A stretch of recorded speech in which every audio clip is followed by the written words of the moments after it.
Hola, bienvenido al video número 2 de una serie de 4 videos enfocados en el dimensionamiento de generadores fotovoltaicos on-grid. Más abajo pueden ver el link del video 1 y los siguientes. En el video número 1 hemos visto cómo determinar los consumos de una vivienda y cómo dimensionar el arreglo fotovoltaico, es decir, determinar la cantidad de paneles y su configuración. En este video número 2 los invito a ver el capítulo que he llamado Ponderaciones de VOC y ISC.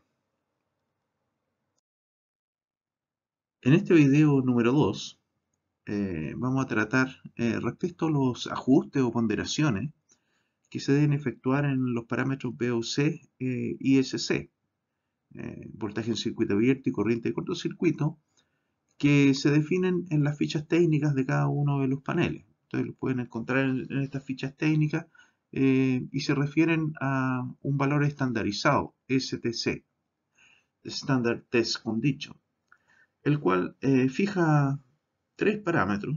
Uno de ellos es la temperatura en la celda, que la define en 25 grados Celsius. Después la irradianza en 1000 watts por metro cuadrado y la masa de aire en 1.5. Estos valores que se fijan y con los cuales se determinan los parámetros de la ficha técnica son dependientes de la ubicación geográfica donde se quiera hacer la instalación de paneles solares. Por lo tanto, nos vamos a encontrar con distintos valores de temperatura, distintos valores de radiación que pueden ser muy superiores a los 1000 watts por metro cuadrado o menores, digamos. Esos dos fundamentalmente. Por lo tanto, si uno quiere hacer una instalación ajustada a la realidad, debe necesariamente ajustar estos parámetros de VOC y ISC a los valores reales de temperatura y radiación del lugar en que se esté realizando la instalación. Los criterios para efectuar estos ajustes se definen en las normativas, diferentes normativas de distintos países, que en general tienen como referencia a la NEC, ¿no? Y de ahí aparecen las normativas en cada uno de los países, en nuestro caso las que se define la SEC. Bien, para el dimensionamiento debemos, como lo indicamos, hacer ciertos ajustes a los valores de corriente y voltaje, ¿no? Por ejemplo, para el dimensionamiento de protecciones debemos ajustarnos y lo mismo en el caso de los conductores. Estos ajustes van a ser considerando los coeficientes de temperatura y su efecto en la corriente y el voltaje. Además, se debe contemplar lo que dice la normativa respectiva, ¿no? La normativa local en cada país. Eh, Sobre todo en las diferentes normas de cada país es común el factor 1,25 utilizado en todas ellas. Vamos a ver en detalle estos aspectos a continuación. Entonces, como consideraciones para el dimensionamiento tenemos dos ámbitos. Por una parte, los coeficientes de temperatura y su efecto en voltaje, corriente y la potencia, tal como se indica en las hojas de cálculo datasheet respectivo de cada módulo. Ahí se definen estos coeficientes de temperatura. Esta situación definida en los coeficientes de temperatura no es dicha directamente en las normativas, más bien las normativas han optado por la utilización de factores. Ahí está el factor 1,25. Vamos a analizar qué significa esto, la utilización de estos coeficientes y por otro lado contrastarlo con lo que dicen las normativas respectivas en cada país que, como dijimos antes, son coincidentes. En este caso, en nuestra normativa local tenemos tres normas específicas que definen aspectos como los que se indican aquí en este texto, digamos, que se pueden analizar en detalle. Avancemos en esto. Para mostrar la importancia de la variación de la temperatura y su efecto en los paneles solares, vemos acá una gráfica del país donde se aprecian las temperaturas máximas, mínimas y medias. La temperatura máxima puede en este caso alcanzar los 35 grados, llegando a temperaturas mínimas de -1 grado Celsius. Junto con esto se debe considerar que la temperatura en la techumbre de una vivienda puede alcanzar más de 60 grados Celsius. Por eso es importante tomar en cuenta los coeficientes de temperatura que se definen en los datasheets de los paneles, como se muestra acá. Veamos por lo tanto una estimación de la temperatura de la celda conociendo la temperatura ambiente a continuación. Para obtener la temperatura de la celda a partir de la temperatura ambiente, en diferente documentación aplican la siguiente fórmula, la que se muestra acá, digamos, con cada uno de los parámetros que comprenden esta fórmula y sus unidades. En nuestro caso podemos aplicar los datos que tenemos para el sitio geográfico que hemos elegido para el ejemplo y llegar reemplazando en la fórmula a una temperatura en la celda de 64,7 grados Celsius, muy diferente a la temperatura ambiente o a la temperatura que se define en el estándar STC, ¿no? Este valor de la temperatura de la celda es obvio que va a depender del punto geográfico en que nos encontremos. Cada instalación va a tener una variación respecto a esto y se puede obtener de una manera aproximada aplicando la fórmula que hemos indicado. Para cada panel solar debemos considerar la ficha técnica o datasheet que debe proveer cada fabricante. Son parte de los manuales de instalación y operación de cada panel. Se debe considerar que un panel sin estos manuales es necesario descartarlo.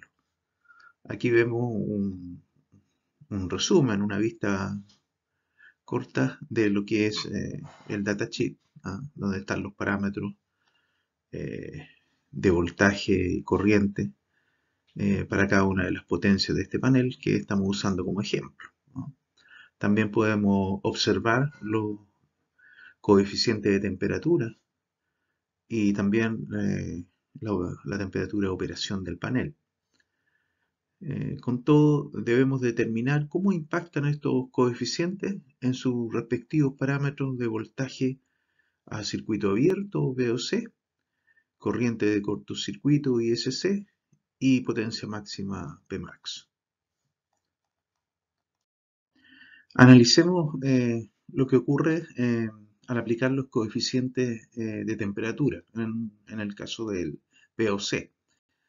El VOC vemos acá que tiene un coeficiente de menos 0,28% por cada grado Celsius de variación.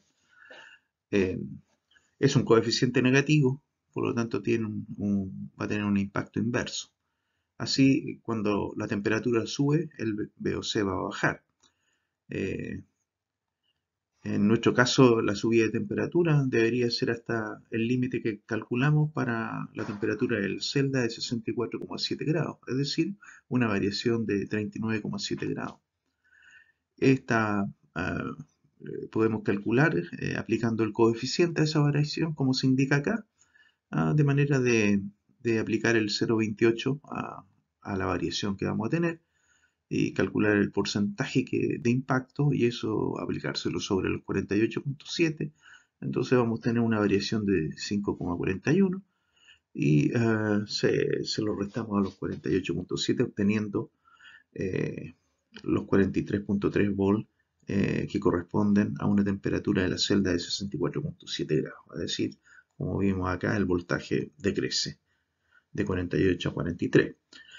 Mismo ejercicio podemos ver para el caso de que la temperatura desciende. En nuestro caso vimos que la temperatura mínima era de -1 grado, por lo tanto la variación va a ser 26 grados Celsius. Aplicamos el mismo procedimiento que se indicó anteriormente y vemos que ahora al tener VOC a -1 grado, el voltaje va a subir a 52,2. Pues, las temperaturas más bajas implican aumento de voltaje.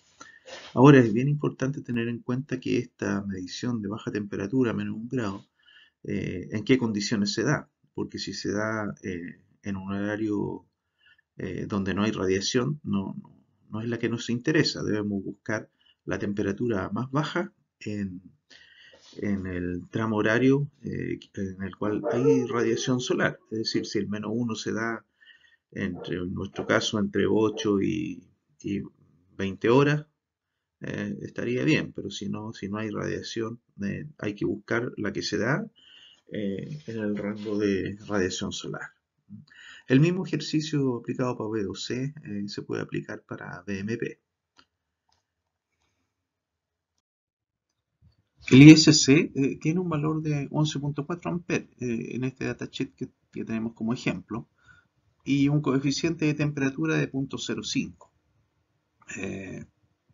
por ciento por cada grado Celsius. Vemos que el coeficiente es positivo, ¿eh? A diferencia del VOC que es negativo. Por lo tanto, incrementos de temperatura implican aumentos del IOC, del ISC. Mayor temperatura, incremento del ISC. Lo comprobamos aplicando el mismo ejercicio que hicimos para el caso del VOC y aquí llegamos aquí al ISC 25 grados Celsius de 11.4, que es el valor del datasheet. Se incrementa cuando hacemos el cálculo para 64,7 grados, llegando a 11.6. Un incremento, pero poco significativo.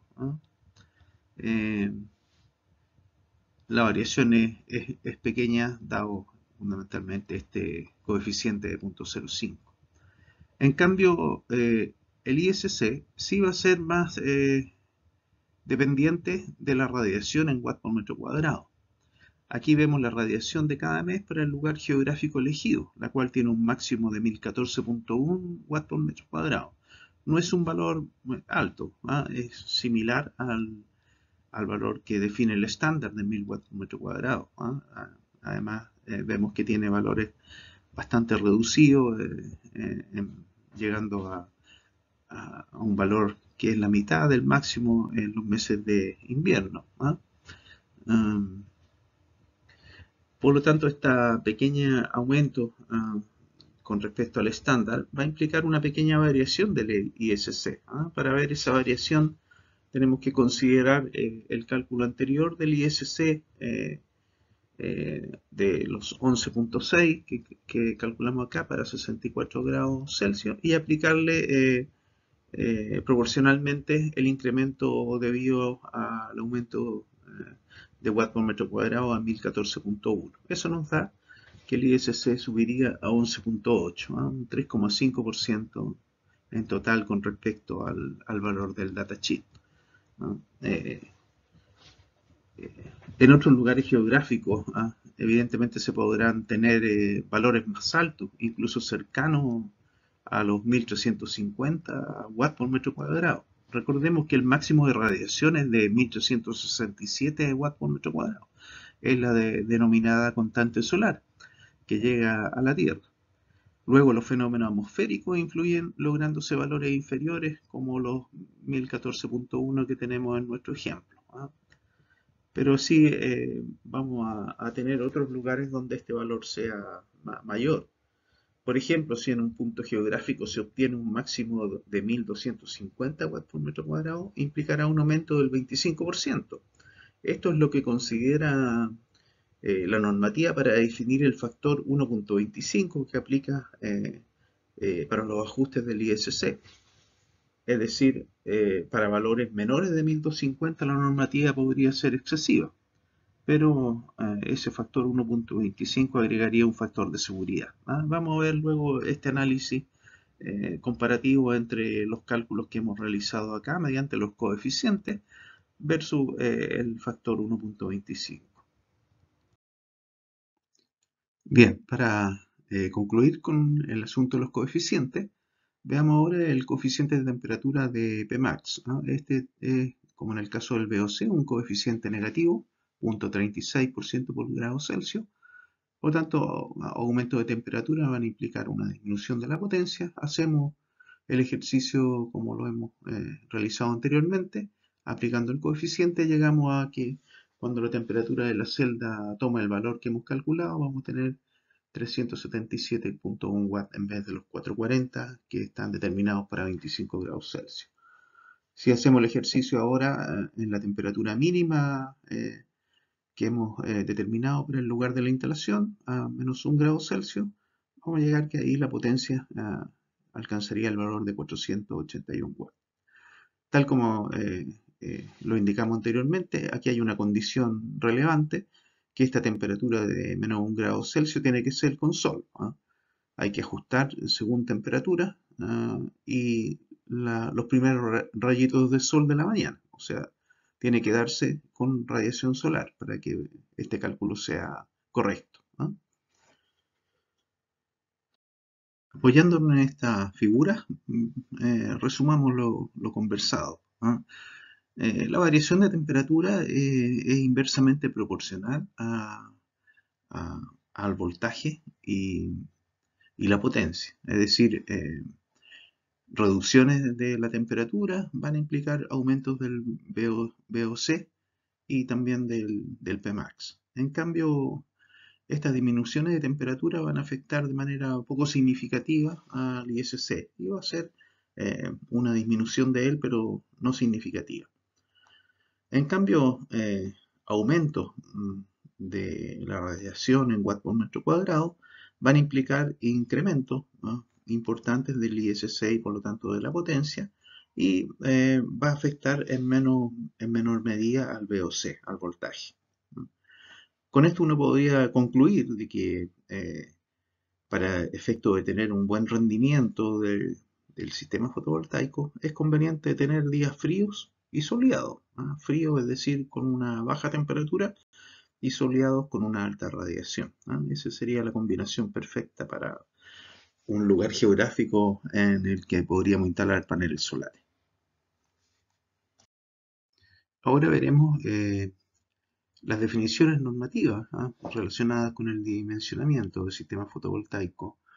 Veremos que las normas de los diferentes países son coincidentes en estos aspectos. Las normas de cada país son similares técnicamente. Las diferencias están en los procedimientos de autorizaciones o certificación de componentes, pero los criterios de dimensionamiento del sistema fotovoltaico son todas coincidentes. La referencia principal es la norma NEC. Esta es en general la referencia para la elaboración de las normas de cada país. Las diferencias son mínimas en aspectos técnicos. En el caso local nuestro, de la Subsecretaría Superintendencia de Electricidad y Combustible, nos vamos a referir a las normas RGR01 y RGR02. Una está relacionada con los procedimientos para la puesta en servicio y diferentes solicitudes y requerimientos de información, y la otra más enfocada al tema que nos interesa, que es el diseño. Veamos entonces cuáles son estos criterios normativos. Esta ponderación o ajuste se hace considerando dos factores. Uno es para compensar variaciones con respecto al estándar STC, radiación de 1000 watts y temperatura de 25 grados, y el otro se refiere a una operación continua por más de 3 horas que afecta a cable y protección.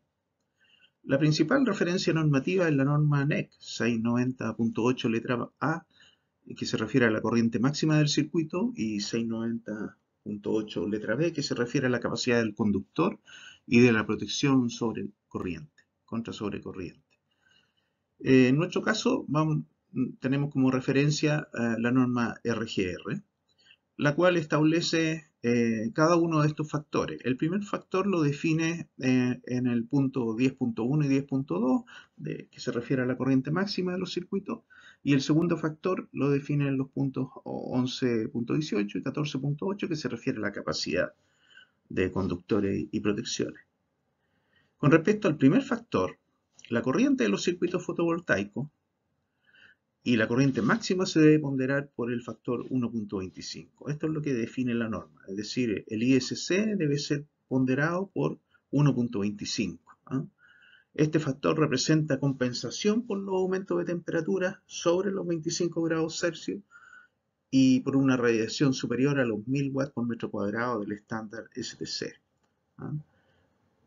Dado que estos valores que define el estándar del STC dependen del punto geográfico, es obvio que en la realidad nos vamos a encontrar con instalaciones que están en ubicaciones geográficas donde estos valores son bastante diferentes y debido a eso la normativa utiliza este factor 1.25, que nos permitirá evaluar el cumplimiento de requisitos del inversor. Es decir, para seleccionar el inversor vamos a tener que considerar una corriente de salida de los circuitos ponderada por este factor 1.25. ¿Ah? Y así verificar el cumplimiento de las corrientes máximas de entrada en el inversor.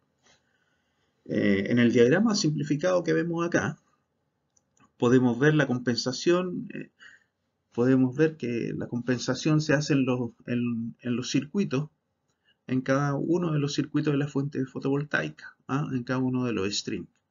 En el caso de uso de combinador, de una caja combinadora para conexiones en paralelo, la compensación se debe multiplicar por la cantidad de strings que se conectan en paralelo, ¿no? Aquí se muestra en la fórmula, en forma resumida. Eso con respecto al primer factor 1.25, que compensa las variaciones de radiación y temperatura. El siguiente factor, que se define en la referencia normativa que indico acá, se refiere a que los conductores y las protecciones, sean protecciones termomagnéticas o fusibles, se deben dimensionar considerando una nueva ponderación 1.25. Eso significa que el ISC se debe multiplicar nuevamente por 1.25, es decir, se debe multiplicar por 1.56, 1.25 por 1.25. La cual representa un margen de seguridad por funcionamiento continuo con una elevada carga por más de 3 horas. ¿Ah? El conductor no funciona en las condiciones normales de uso, ya que la alta radiación aumenta el ISC y además los cables deben operar a temperaturas más elevadas y lo que es más importante en forma constante por varias horas, lo que es típico de fuentes generadoras fotovoltaicas. ¿Ah? Este segundo factor, en resumen, lo aplicaremos para dimensionar protecciones y sección de los conductores en el lado de corriente continua. ¿Mm? Eh, Bien, pues eso con respecto a estos dos factores. Ahora veremos, porque ya efectuamos antes un análisis de los coeficientes de temperatura. Esos coeficientes están muy relacionados con el primer factor. Por lo tanto, ahora veremos cuáles eran esas diferencias y sacar algunas conclusiones respecto a eso. Lo establecido para el primer factor en la normativa RGR y la norma NEC 690.8 letra A se basa en, como lo dijimos, en una compensación por aumento de temperaturas mayores a 25 grados Celsius y radiaciones superiores a los 1000 watts por metro cuadrado que se definen en el estándar. Por lo tanto, estas variaciones obligan a incrementar la ISC sobre el valor definido en la ficha técnica del panel solar. ¿Ah? La compensación es fija, según la normativa, y es de 1.25, aun cuando dependerá del lugar en que se decida la instalación. Por ejemplo, en el caso que estamos analizando, de la vivienda que hemos elegido para desarrollar el estudio, la radiación se da en cada uno de los meses según los valores que se muestran acá. Es decir, en ningún caso se alcanzan radiaciones muy superiores a los 1000 watts por metro cuadrado. ¿Ah? Es por ello que ponderaciones de 1.25 podrían ser excesivas cuando el punto geográfico tiene valores de radiación como el que se muestran aquí en este ejemplo. ¿No? Para ello hay que considerar que el factor 1.25 se refiere o es equivalente a tener una radiación de 1250 watts por metro cuadrado como máximo, ¿no? Que no es el caso acá. Entonces, cuando se aplica directamente el factor 1.25 en estas situaciones, va a haber un cierto sobredimensionamiento, ¿ah? De lo que estamos diseñando. ¿Ah? Ese sobredimensionamiento podría tener un pequeño mayor costo, ¿ah? Pero sin embargo protege de variaciones excepcionales y crecimiento futuro. Solo tendría algún problema al sobrepasarse los 1250 watts por metro cuadrado, lo cual es muy poco probable que ocurra. Por lo tanto, nos enfrentamos a dos opciones. Uno, hacer un cálculo exacto, como el que ya realizamos, es decir, considerando eh, una temperatura de la celda de 64,7 grados en la techumbre de la vivienda y los 1014 watts por metro cuadrado. Si lo hacemos así, el ISC va a tener un incremento de 3,5%, bien diferente al incremento normativo al usar el factor 1,25, que representa un 25% de incremento, ¿no? Este es el cálculo exacto. Ahora, hacerlo tan exacto también quedaría muy ajustado. Entonces, quizás conviene aplicar directamente el 1,25 y asumir ese pequeño mayor sobredimensionamiento, que también sería un factor de seguridad, ¿no? Que es lo que recomendaríamos en este caso. Veamos un resumen de los factores estos de ponderación o ajuste del parámetro ISC, corriente de cortocircuito, del panel elegido, valor que está en el datasheet o ficha técnica de ese panel. Este valor 11,4 ISC, según las diferentes normativas, debe ser ajustado en dos instancias, ¿ah? Eh, Esos ajustes se definen en la referencia NEC, eh, en esta referencia marcada en rojo, y también en la norma local en los puntos 10.1 y 10.2. Eso con respecto al primer factor, que implica multiplicar ese valor ISC 11,4 por 1,25. El segundo factor se define acá en estos puntos de la norma NEC y RGR, que se marcan en verde, y implica que la corriente de cortocircuito, valor 11,4 para este caso, debe multiplicarse por 1,25 y después nuevamente por 1,25, es decir, por 1,56. La corriente así obtenida con el primer factor es la que nos permite seleccionar el inversor, ¿ah? Viendo que hay un valor ajustado a lo que establece el requisito del inversor en cuanto a corrientes máximas de entrada. El segundo factor, obtenido el nuevo ISC al multiplicar por 1,56, es lo que nos va a permitir dimensionar la sección de los conductores y la capacidad de las protecciones en el lado de corriente continua, ¿no? Como lo que justifica el primer factor es una temperatura mayor de 25 grados Celsius y una irradiación solar mayor de 1000 watts por metro cuadrado. La justificación del siguiente factor es una operación en las condiciones indicadas acá, más una operación continua durante más de 3 horas, algo que es típico de los sistemas solares fotovoltaicos. Hemos concluido con el desarrollo del video número 2. El próximo video tratará sobre la determinación del inversor, el cálculo del inversor, cuidando de aplicar las ponderaciones analizadas para que exista una correcta adaptación o compatibilidad con la agrupación de paneles y permita generar la potencia necesaria, además de cuidar la satisfacción de los requisitos de la red eléctrica. Bien, pues muchas gracias por su interés para llegar a este punto. Más abajo están los links de los videos anteriores. No se olviden de activar la campanita, ¿ah?, para recibir la notificación del próximo video. Adiós, nos vemos en el siguiente video.